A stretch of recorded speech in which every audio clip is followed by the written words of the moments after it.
오늘은 어린이 주일입니다.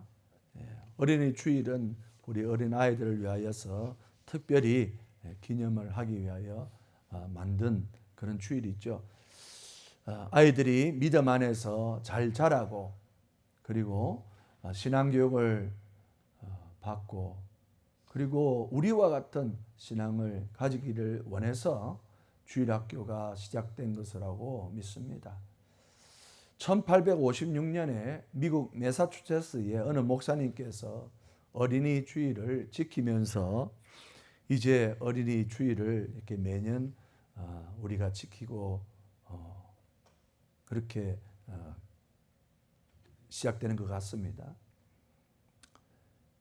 과거에는 교회 우리 주일학교 어린이들이 참 많이 있었어요. 여러분들도 아시겠지만 교회마다 우리 아이들이 마당에 뛰어놀고 얼마나 많은 아이들이 우리 교회에 주일학교에 아이들이 있었는지 우리가 그것을 기억합니다. 한때는요, 한국의 어느 교회에서 여름 성경학교 하는데 한 교회에서만 13,000명이 모였다 그래요. 엄청난 숫자가 모였죠. 그리고 주일마다 8,500명이 예배드리기 위하여 교회로 모일 정도로 주일학교가 그렇게 성장하고 부흥을 해왔습니다. 그런데 제 기억으로는 한 20년 전부터요, 그 전부터 그 많던 아이들이 이제 한 50명, 60명으로 줄어들었다는 그런 통계를 보게 되었습니다. 그리고 점점 그때부터 아이들이 교회를 나오지 않거나 교회를 떠나는 그런 추세에 있다고 봅니다. 교회가 위기에 처해 있습니다. 그런데 교회의 위기뿐만 아니라 이 위기는 우리 가정의 위기이기도 합니다. 우리 기독교 가정에서 우리 자녀들을 어떻게 신앙교육 시켜야 할지 고민에 빠지게 되었던 것입니다. 어릴 때야 부모님의 강요로 교회 가라면 그냥 아이들이 다니잖아요. 그런데 아이들이 이제 머리가 커가면서 교회 가기를 싫어하고 급기야는 교회를 떠나버리고 신앙까지 잃어버리는 지경에 이르게 되었습니다. 여러분은 혹시 요나단 신드롬이라고 하는 얘기를 들어보신 적이 있나요? 이 요나단은 사울의 아들 요나단도 있지만 여기서 요나단은 모세의 손자를 말하고 있습니다. 여러분, 모세가 누굽니까? 우리가 너무 잘 알고 있듯이 이스라엘을 출애굽시킨 위대한 지도자이지 않습니까? 그리고 모세가 시내산에서 하나님의 십계명을 받아서 그 돌판을 들고 내려오다가 이스라엘 백성들이 모세가 산에서 내려오는 것이 좀 지체되다 보니까 금송아지를 만들어서 우상숭배하는 것을 보고 그 십계명 돌판을 집어 던진 사람이 모세입니다. 그런데 그 모세의 손자가 이 요나단인데요. 요나단이 지금 무엇을 하고 있느냐? 사사기 18장 30절에 그가 우상숭배의 제사장이 되었다는 거예요. 자기 할아버지는 우상숭배 때문에 십계명 돌판까지도 던져버렸는데 그 손자인 요나단은 우상숭배를 하는 제사장이 되어버렸다라고 하는 것입니다. 그래서 사람들이 이런 신앙의 대가 끊어져 버린 이런 현상을 요나단 신드롬이라고 부른다고 합니다. 각 가정마다 지금 신앙의 대가 끊어져서 더 이상 이어지지 못하는 것을 우리가 흔치 않게 보지 않습니까? 여러분, 이 말 잘 들어야 됩니다. 신앙의 대가 끊어졌다. 혹은 우리 아이들이 교회를 안 나오고 신앙을 잃어버렸다는 말이 우리 아이들이 잘못됐다는 말이 아니에요. 오히려 교회를 안 나오고 신앙을 떠났는데 잘 되는 아이들도 많습니다. 그런데 문제가 무엇입니까? 그 아이들이 잘 된다고 해서 정말 잘 되는 것이 아니라는 것에 문제가 있죠. 왜냐? 신앙을 떠났다는 말은 하나님을 떠났다는 것입니다. 하나님을 떠난 영혼은 죽은 영혼이라는 것입니다. 그리고 그가 잘 되는 것은 하나님께로부터 오는 복이 끊어진다는 것과 같은 것이죠. 그러니까 지금 잘 된다는 것을 잘 된다고 하는 것으로 그저 교회는 안 나가지만 잘 되니까 그저 그렇게 넘어가는 것처럼 보이지만, 그러나 그 아이가 장차 그 영혼이 죽어버리고 하나님께로부터 오는 그 복이 끊어져 버린다면 이건 보통 심각한 문제가 아니라고 하는 것입니다. 그런 관점에서 또 그런 시점에서 보면 지금 우리 어린이 주일을 맞이하는 우리들에게는 오늘 이 현실이 너무 무겁게 다가오고 있다는 것을 생각해 보아야 하겠습니다. 아차 하는 순간 우리 아이들이 교회를 안 나오고 신앙을 잃어버리고 요나단 신드롬처럼 신앙의 대가 끊어져 버리는 그런 불행한 일들이 생길 수 있다고 하는 것이죠. 어떻게든 우리는 이 불행을 막아야 됩니다. 어떻게 해든 우리 아이들의 신앙을 살리고 어른이 되어서도 하나님을 떠나지 않는 그런 아이들로 우리가 양육을 해야 될 거라고 생각을 합니다. 지금 방황하는 아이들이 너무 많습니다. 교회를 떠나서 세상에서 방황하고 범죄에 빠진 아이들이 많은데 그 아이들을 돌아오게 해야 되지 않겠습니까? 뿐만 아니라 우리 아이들의 신앙이, 어릴 때 신앙이 계속 지속될 수 있도록 우리가 노력해야 되지 않겠어요? 그러려면 어떻게 해야 우리 자녀들을 신앙으로 잘 양육하고 믿음 생활 제대로 할 수 있게 있느냐? 어떻게 하면은 세속에 물들지 않고 어른이 되어서도 오직 신앙 안에서 믿음 생활 잘하고 교회를 떠나지 아니하고 우리의 신앙을 이어갈 수 있을까 하는 것입니다.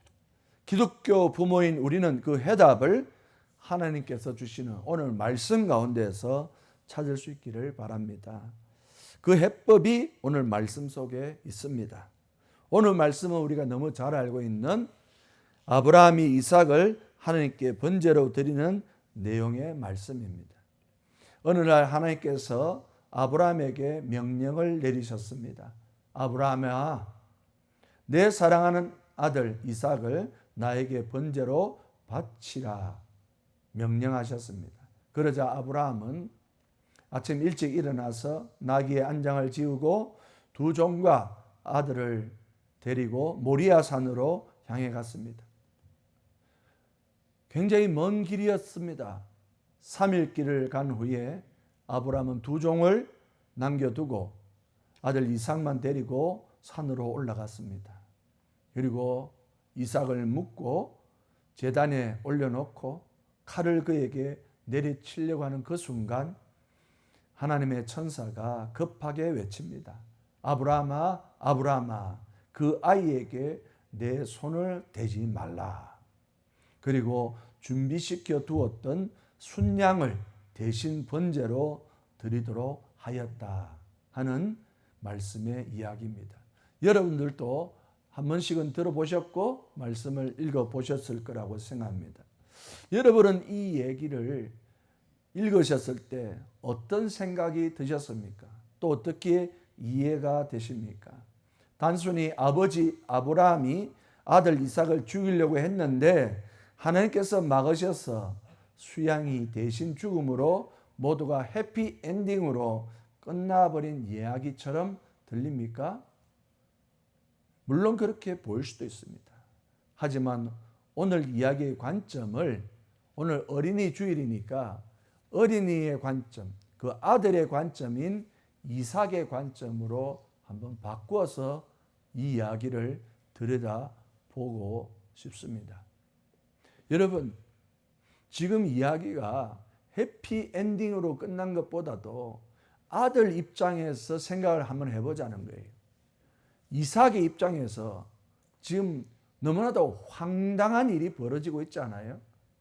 갑자기 아버지가 자기를 묶어놓고 제단에 올려놓고 칼을 들어서 자기를 죽이려고 하고 있다는 겁니다. 이거 완전히 무서운 공포의 장면이지 않습니까? 이게 어떻게 해피엔딩 같은 그런 이야기겠습니까? 완전 스릴러 같은 무서운 이야기라고 볼 수 있습니다. 그런데 이상한 것은 아버지가 갑자기 아들을 잡아서 묶어가지고 제단에 올려놓고 칼을 내려치려고 하는 그 순간인데 너무 무섭잖아요. 너무 공포스러워요. 너무 이상한 것은, 그런 아버지보다 더 이상한 것은 아들이 이상합니다.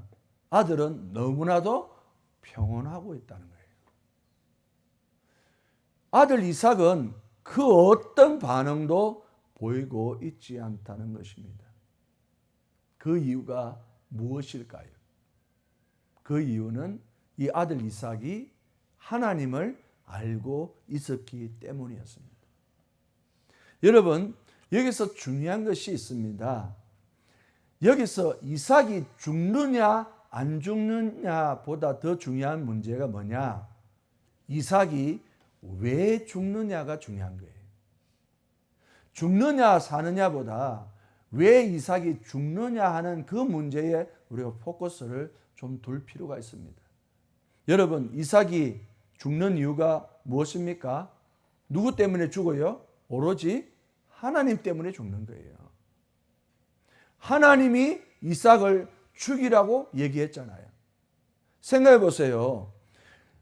하나님이 죽이라고 얘기하지 않았다면 어떻게 아브라함이 아들 이삭을 죽이겠습니까? 그러니까 이 얘기를 가만히 들여다보면 하나님께서 아버지 아브라함을 시험하는 것도 있지만 동시에 누구도 시험해 보려고 하는 겁니까? 그 아들 이삭도 시험해 보려고 한다는 말씀으로 우리가 이해될 수 있다는 겁니다.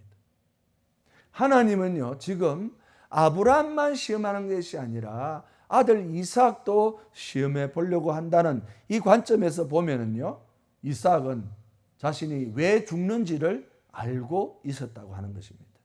그래서 이삭은 아버지 아브라함에게 아무 말도 하지 않아요. 그 어떤 저항도 없고 그냥 자기는 죽으려고 했습니다.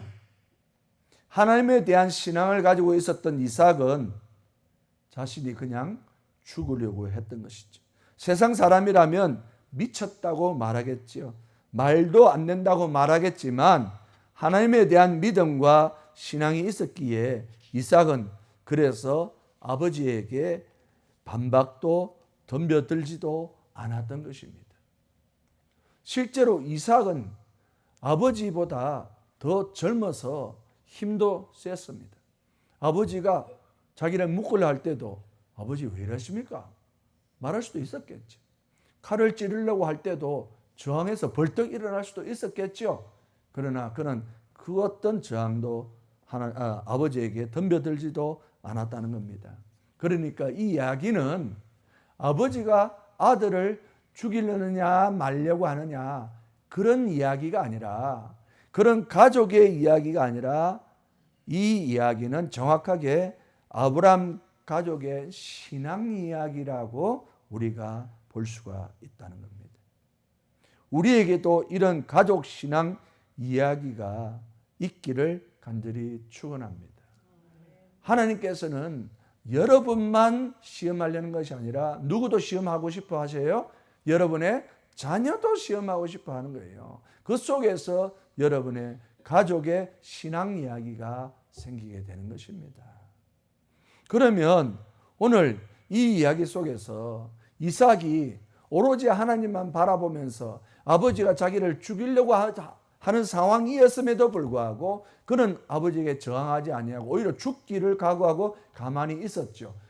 보통 자녀가 아닙니다. 대단한 신앙을 가진 자녀라는 것을 알 수 있습니다. 어떻게 그가 하나님 아버지를 알고 육신의 아버지인 아브라함에게 이런 신앙의 자녀가 될 수 있었을까요? 이삭의 신앙에서 우리가 발견할 수 있는 것이 무엇입니까?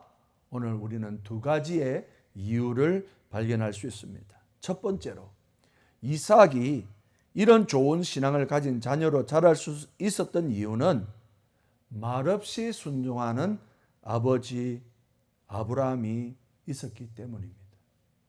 말없이 순종하는 아버지 아브라함의 신앙의 모습이 이 이삭의 눈에 보였기 때문에 그는 이런 신앙의 자녀가 될 수 있었다는 거예요. 오늘 본문 3절 말씀을 한번 보시면요. 하나님께서 100세에 얻은 아들 이삭을 번제로 바치라고 했을 때 아브라함이 어떻게 했습니까? 3절에 보면 아침 일찍이 일어나서 나귀의 안장을 지었다고 그랬습니다. 무슨 말입니까? 아브라함은 조금도 지체하지 않았다는 거예요. 아브라함은 어떠한 일이 있어도 하나님의 말씀을 순종하기 위하여서 아침 일찍 일어나서 나귀 한 장을 채웠습니다. 여러분, 아브라함이 이 이삭을 몇 세 때 낳은 줄 아시죠? 100살에 낳았습니다. 100살에 낳은 이 아들을 하나님께서 바치라고 했을 때 아브라함이 반발심이 생기지 않았을까요? 하나님, 주실 때는 언제고 왜 이렇게 빼앗아 갑니까? 아브라함이 아마 하나님 앞에 그런 거부감이 들었을 것 같아요. 너무합니다, 하나님. 그럴 수 없습니다. 라고 반문할 수 있었지만 그는 아무런 말도 하지 않았음을 우리는 말씀을 통해서 볼 수 있습니다.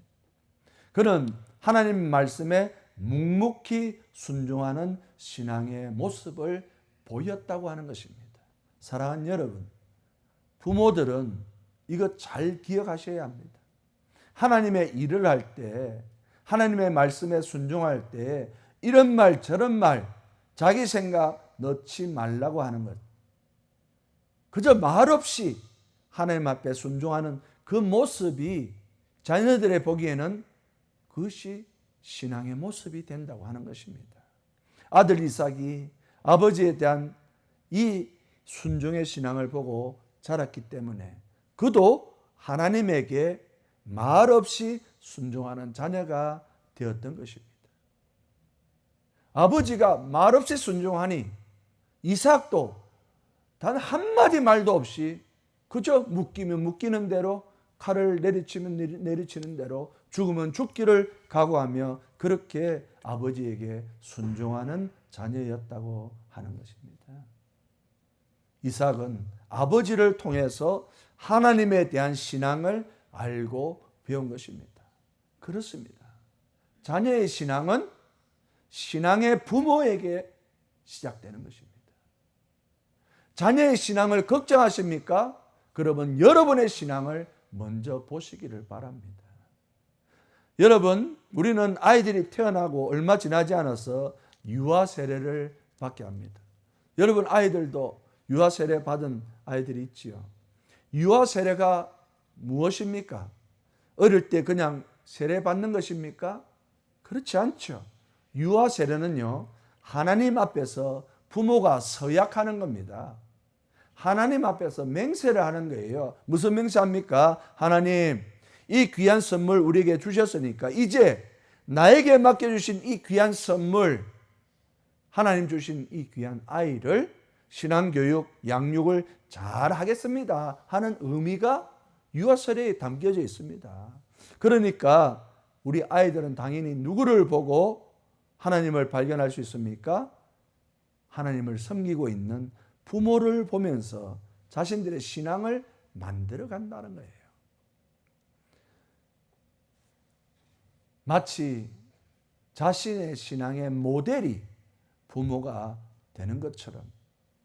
그래서 아이들을 걱정하기보다는 나의 신앙을 먼저 만들어서 아이들에게 보여주는 것이 중요하다고 하는 것입니다.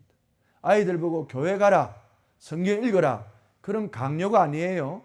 내가 보여줄 때 아이들이 나의 모습을 담게 되어 있다고 하는 겁니다.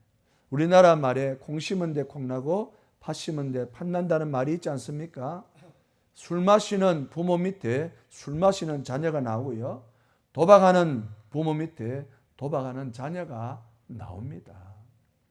한 번은 돌잔치가 됐는데 아이가 돌잡이를 하잖아요. 연필도 있고 뭐 실도 있고 뭐 여러 가지가 있어요. 근데 아이가 이 돌잡이에 이거를 잡아야 되는데 아이가 갑자기 이 테이블에서 내려와가지고 이렇게 기어가지고 어디를 가느냐? 소주병을 잡는 거예요. 그래서 소주병을 잡으면서 그거를 막 이렇게 알고 보니까 자기 아버지가 그렇게 매 집에 오면은 보고 배우는 게 그거잖아요. 그런데 하나님을 잘 섬기고 순종하는 부모 밑에는 반드시 하나님의 말씀을 잘 듣고 순종하는 자녀가 나오기 마련입니다. 매일 성경 읽는 부모 밑에는 성경 읽는 자녀가 나오는 거죠. 찬송 부르는 부모 밑에는 트로트 부르는 아이가 없습니다. 찬송 부르는 부모 밑에는 찬송 부르는 자녀가 나오는 법이죠. 부모가 매일 드라마 보면서 아이 보고 성경 읽어라 말이 안 맞는 거잖아요. 너무나 당연한 신앙의 원리, 자녀보다 부모 신앙부터 먼저 걱정해야 된다는 말씀을 드리는 겁니다. 제가 20년 전에 겪은 일입니다. 제가 아이들을 지도하고 있을 때 아이들이 자꾸 교회를 빠지는 거예요. 신방을 갔지요. 근데 아이들이 뭐라고 얘기한 줄 아세요? 왜 너 교회 안 나왔니? 그러니까 목사님, 우리 어머니가요 주일날 교회 가지 말고 학원에 가서 공부하라 그랬어요. 그래서 주일날 빠진다는 거예요. 너무 어이가 없어가지고. 엄마가 주일날 시험 있으니까 교회 나가지 말고 학원에 가서 시험 공부하라는 거예요. 성적 올리는 게 좋다는 것이죠. 그러니까 아이가 주일날 교회를 안 나오는 거예요. 좋습니다. 그럴 수도 있겠죠. 그러나 그것이 나중에 결과론적으로 어떤 의미를 그 아이에게 심어주는 것이겠습니까? 교회는 급하면 안 나가도 되는 거예요. 교회는 나가도 되고 안 나가도 되는 곳으로 이해하게 되죠. 그럼 점점 우선순위가 밀리게 됩니다. 자기가 급한 일을 먼저 하게 돼요. 그러면 교회가 멀어지죠. 신앙이 멀어지고 하나님과 멀어지게 되는 것이에요. 사랑하는 성도 여러분, 작은 것 같지만 그 작은 것에 말없이 불평 없이 불만 없이 순종하는 부모의 모습에서 자녀의 신앙은 지킬 수 있고 그것이 어른이 되었어도 교회를 떠나지 않냐고 신앙을 잘 간직할 수 있는 지름길인 줄 믿으시기를 바랍니다. 여러분, 아이들의 신앙이 걱정되십니까?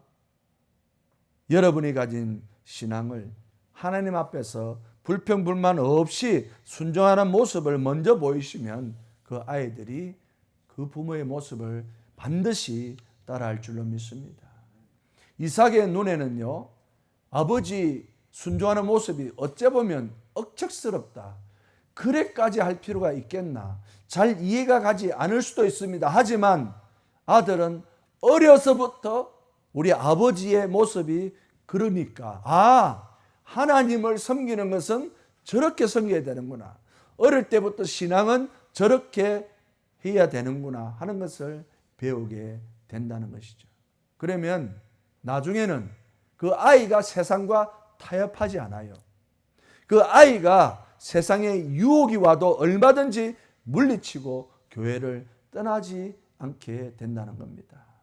사랑하는 여러분, 부모인 우리가 하나님께 순종하는 모습이 자녀들이 따라올 수 있는 길을 내는 신앙의 작업인 줄 믿으시기를 바랍니다. 우리 아이들을 살리고 싶습니까? 우리 아이들이 신앙을 계속해서 이어가기를 원하십니까? 여러분의 신앙을 하나님 앞에서 말없이 순종하는 모습이 될 때 우리 자녀가 우리와 같이 하나님 앞에 순종하여 축복받는 자녀가 될 줄로 믿습니다. 두 번째로 이삭이 신앙의 아들이 될 수 있었던 이유는 신앙을 공유하는 부모가 있었기 때문입니다. 오늘 본문 8절을 보시면요, 이삭이 번제로 드려야 할 어린 양이 어디 있느냐 아브라함에게 질문했습니다. 그때 아브라함이 이렇게 말합니다. 번제할 어린 양은 하나님이 자기를 위하여 친히 준비하시리라. 여러분, 이 질문이 좀 질문과 대답이 생뚱맞다고 생각되지 않습니까? 어린 양이 어디에 있습니까? 라고 질문하잖아요. 그런데 아버지는 하나님이 준비하신다. 어린 양을 물었는데 하나님으로 답을 하고 있다고 하는 것입니다. 이 말은 이삭과 아브라함 사이에 하나님이라는 단어 하나로 모든 것이 다 답이 되고 해결이 되는 것을 볼 수가 있죠. 그래서 이삭은 아버지의 그 말을, 그 대답을 듣고 난 다음에 아무 말 하지 않는 것을 볼 수가 있습니다. 두 사람 간에 말하지 않아도 그것이 무엇을 말하는지 하나님의 언어가 서로 간에 사용되고 있다는 겁니다. 여러분, 아브라함이 100세에 이삭을 낳았습니다. 아브라함하고 이삭하고 100살에 나온 이 아들에게 무슨 얘기를 많이 해줬을 것 같습니까? 한국 아버지들은 주로 말을 많이 안 하는데 100살에 아이를 낳았어요. 눈에 넣어도 아프지 않은 아이지 않습니까? 그런데 그 아이에게 말을 해준다고 할 때 어떤 얘기를 많이 해줄 것 같습니까? 저는 하나님에 대한 얘기를 무지개 했을 것 같아요. 너 어떻게 낳은지 아냐? 내가 있잖아, 75살에 하나님이 나한테 얘기를 했는데 나 사실 그때 안 믿었거든. 그런데 25년이 지나서 네가 정말 태어난 거야. 너 정말 하나님 놀라운 분이지 않냐? 뭐 입만 열면 하나님 얘기를 하지 않았을까요? 너가 어떻게 살아왔고 우리가 어떻게 이렇게 사는지 하나님에 대한 얘기를 처음부터 끝까지. 이삭은 하나님 얘기 빼고는 아버지한테 들은 얘기가 없을 정도로, 그렇지 않습니까? 그런데 이삭은요, 그 말에 한 번도 귀찮아한 적 없어요. 아, 우리 아버지 꼰대야, 저 했던 말 또 하네, 그렇게 하지 않았다는 거예요. 그 말이 너무 귀하게 들리는 거예요. 그리고 그들의 아버지와 아들의 언어가 통하는 거죠. 그렇잖아, 하나님이 준비하시는, 그렇구나. 그 한마디가 무엇을 뜻하는지를 알게 한다는 것입니다. 그래서 이삭은 어릴 때부터 하나님하고 자기의 관계를 영적으로 연합된 관계라고 인식하고 있죠. 하나님하고 자기를 떼놓고 생각할 수 없다는 것을 어릴 때부터 인식하고 있는 거예요. 그래서 잠언에 보면 잠언 22장 6절에 이런 말씀이 있습니다. 마땅히 행할 길을 아이에게 가르치라. 그리하면 늙어도 그것을 떠나지 아니하리라. 마땅히 행할 길을 아이에게 가르쳐라. 딴 얘기하지 마시고 아이에게 하나님에 대한 얘기, 성경 얘기, 말씀 얘기, 신앙 얘기를 계속 하라는 거예요. 그러면 그 아이가 그 말씀이 계속해서 마음판에 새겨져서 늙어도 신앙을 떠나지 아니한다 말씀하고 있는 겁니다. 여러분, 자녀가 하나님을 떠나지 않게 하기 위해서 우리가 해야 될 게 있어요. 그게 뭔지 아세요? 그것은 자녀와 함께하는 히스토리를 만드는 겁니다. 여러분, 히스토리 전에 한번 제가 말씀드렸죠. 이전의 히스토리는 나의 신앙을 위한 히스토리였다면 이제는 어떤 히스토리가 필요합니까? 우리 가족의 히스토리, 우리 자녀와 나의 영적인 히스토리가 필요하다는 것입니다. 여러분, 우리 아이들이 믿음을 넘어 확신으로 갈 수 있는 그 길은 아이와 함께 신앙을 공유할 때에 우리 아이들이 나와 같은 신앙을 가질 수 있는 거예요. 많은 부모들이 야, 너 교회 가, 너 예수 잘 믿어. 무슨 말이에요? 그 아이한테 맡겨두는 것이잖아요. 아이와 함께하는 시간이 없다는 것입니다. 아이와 함께하는 시간을 가질 때 그 아이가 같이 생각하는 거예요. 같이 하나님과 공유하는 것이죠. 그래서 아이들이 우리가 받는 성령을 받게 되고 하나님이 우리가 아는 말씀을 같이 가지게 된다는 것입니다. J.C. 카일이라고 하는 사람이 쓴 부모의 의무라는 책이 있습니다. 이 사람이 쓴 책에 보면 그는 아침마다 엎드려서 기도를 한다는 거예요. 아침마다 일어나면 엎드려서 기도를 한다는 거예요. 그래서 그가 그 자기 자녀들에게 자신의 기도하는 모습을 보여주는 것이죠. 그리고 그 자녀들에게 함께 기도하기 원한다고 그래서 이 자녀들이 아버지하고 같이 엎드려서 같이 기도해요. 아침마다. 그런데 이 가일이라는 사람이 자녀에게 설명합니다. 내가 왜 아침마다 이렇게 엎드려서 기도하는지. 그 이유는 자기 아버지가 그렇게 기도했다는 거예요. 그럼 아버지가 왜 그렇게 기도했느냐? 엎드려서 기도한다는 말은 하나님 앞에 자기를 낮추고 하나님께만 영광 올려드리고 하나님께만 간절히 기도하겠다는 뜻을 담기 위하여 그렇게 기도한다는 거예요. 그런데 아버지한테 그 말을 들으니까 그거 참 옳은 말씀이다 생각해서 이 저자도 그렇게 기도했다는 거예요. 그 얘기를 자기 자녀들에게도 해줬고요. 그래서 그 자녀들도 이 아버지와 같이 그렇게 기도한다고 하는 이야기를 썼습니다. 사랑하는 여러분, 여러분은 자녀와 신앙을 공유하고 계십니까? 여러분 자녀의 신앙을 얼마나 알고 계십니까? 자녀에게 물어보셨습니까? 자녀의 신앙이 어떻는지, 또 나의 신앙이 자녀가 어떻게 생각하고 있는지를 말씀해 본 적이 있습니까? 우리는 자녀에 대해서 너무 몰라요. 신앙에 대해서도 모릅니다. 저는 어릴 때 우리 아이들을 기를 때 교회 갔다 오거나 또는 주일학교 성경부 할 때 보면 꼭 갔다 와서 묻습니다. 선생님이 뭐라고 가르치더냐, 목사님이 뭐라고 말씀을 전하시더냐 하고 꼭 물어요. 그리고 어떻게 생각하느냐. 우리는 반드시 피드백을 같이 합니다. 그래서 우리 아이들이 그 말씀 공유가 굉장히 많이 있었어요. 이런 게 필요하다는 겁니다. 그러지 않고 교회 갔다 왔나? 됐어. 무슨 신앙을 공유하는 것입니까? 주일학교에서 이런 일이 있었답니다. 진짜인지 아닌지는 잘 모르겠지만 어쨌든 이런 일이 있었대요. 한국의 어떤 목사님이 이제 복도를 지나가다가 막 주일학교 아이들 성경부 맞춰가지고 막 복도를 뛰어나오는 아이를 붙잡고 이랬대요.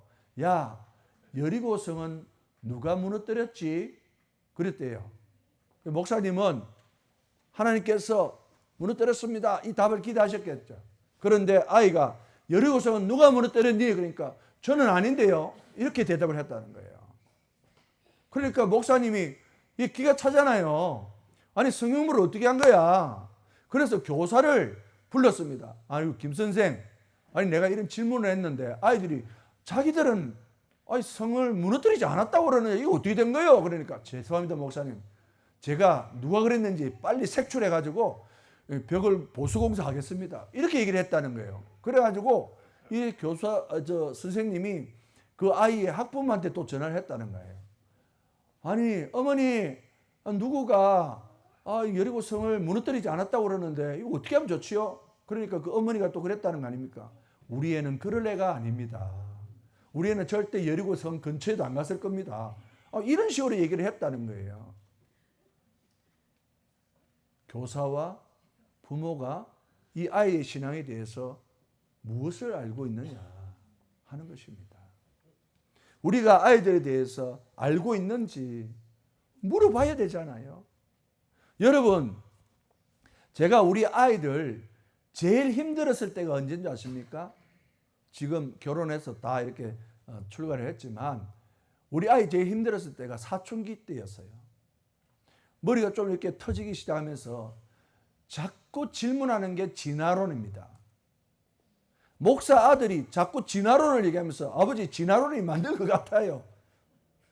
왜냐면 학교에서 선생님이 그렇게 가르치고 자기가 생각해도 과학적으로 이게 맞는 것 같다고 막 하면서 막 달라드는 거예요. 그래가지고 저희가 우리 아이하고 새벽 3시까지 얘기했어요. 앉아봐라 하고. 그런데 여러분의 자녀들은 그런 일이 없었겠습니까? 그런데 여러분 자녀들이 그럴 때 여러분은 어떻게 했습니까? 에이 몰라. 목사님한테 가서 물어봐. 주일학교 선생님한테 물어봐. 그랬을지 몰라요. 그러나 신앙을 공유하는 부모는 어떻게 했을까요? 목사님을 찾아와야죠. 목사님, 우리 아이가 진화론 때문에 신앙에 굉장히 고민을 하고 있습니다. 목사님, 세미나 한번 해주세요. 우리 아이들을 불러놓고 한번 잘 설명해 주십시오. 라고 요청해 본 적 있으십니까? 목사님, 우리 아이 신앙이 걱정됩니다. 우리 아이를 위해서 동성애 어떻게 우리가 접근하고 대답을 해줘야 됩니까? 우리 아이가 학교 가서 마약을 먹었습니다. 어떻게 해야 됩니까? 목사님! 얘기한 적 있습니까? 그냥 아이고 저놈의 새끼 어쩌면 좋겠나?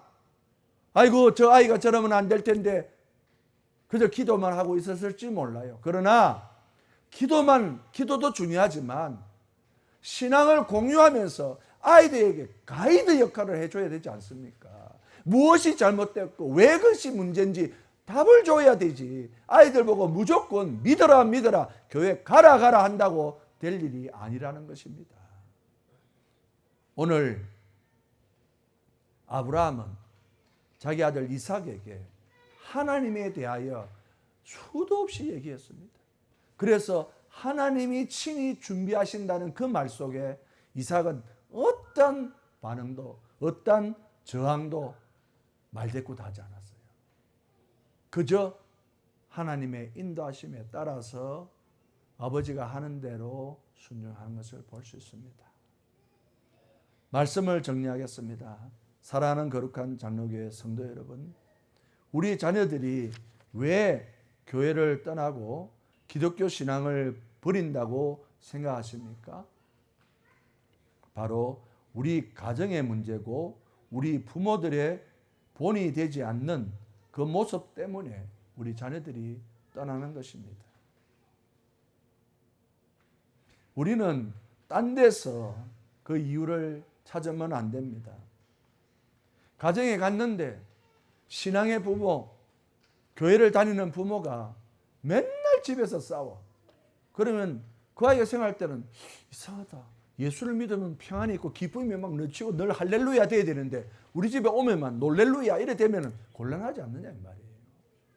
아이의 신앙은 딴 데 찾을 게 아니라 바로 우리 자신들에게 찾아야 된다는 것을 오늘 아브라함을 통해서 우리는 발견하게 됩니다. 또 한 가지는요, 절대 단기간에 해결되지 않습니다. 자녀에게 본을 보인다는 것은 꾸준하게 본을 보여야 되는 거예요. 그래야 우리 아이들이 부모의 그 등을 보면서 따라가게 돼 있는 것이잖아요. 또 한 가지요, 보여주는 것만으로 부족합니다. 말씀을 공유해야 돼요. 아이들에게도 내 신앙을 얘기하고 아이들의 신앙을 들어보고 어떻게 하면 같이 이 문제를 신앙 가운데서 해결할 것인가. 그렇게 할 때에 우리 아이들은 하나님이 나의 하나님이 되고 성령을 영접하는 놀라운 은혜가 있게 되는 줄로 믿습니다. 오늘 어린이 주일을 맞이하여서 말로만 아이들의 신앙을 걱정하지 말고 정말 우리가 하나님의 말씀과 하나님이 우리에게 명령하신 것을 말없이 순종하여 그리고 그 부분을 함께 의논하고 공유하여 우리의 영적 히스토리가 자녀들과 함께함으로 하나님께 축복받는 그리고 우리의 신앙의 대가 이어지는 귀한 장로교회, 거룩한 장로교회 성도들이 되시기를 주님의 이름으로 간절히 축원드립니다. 아멘. 기도하겠습니다. 아버지 하나님 감사합니다. 오늘 어린이 주일을 맞이하여서 우리가 어떻게 자녀를 교육시킬 것인지 신앙 안에서 잘 양육할 것인지에 대하여 알려주시니 참으로 감사를 드립니다. 이 말씀이 나의 말씀이 되게 하시고 나를 통하여 우리 자녀에게까지 이어지는 역사가 있게 하여 주옵소서. 떠났던 자녀도 돌아오게 하여 주옵시고 아버지 나를 통하여 더 위대한 신앙, 더 큰 신앙들이 생겨날 수 있도록 우리 자녀들을 꼭 지켜 주시옵소서. 나만 믿는 것이 아니라 나의 신앙을 함께 공유할 수 있는 그런 귀한 영적인 시간을 같이 나눌 수 있게 도와주옵소서. 예수님 이름으로 간절히 기도합나이다. 아멘.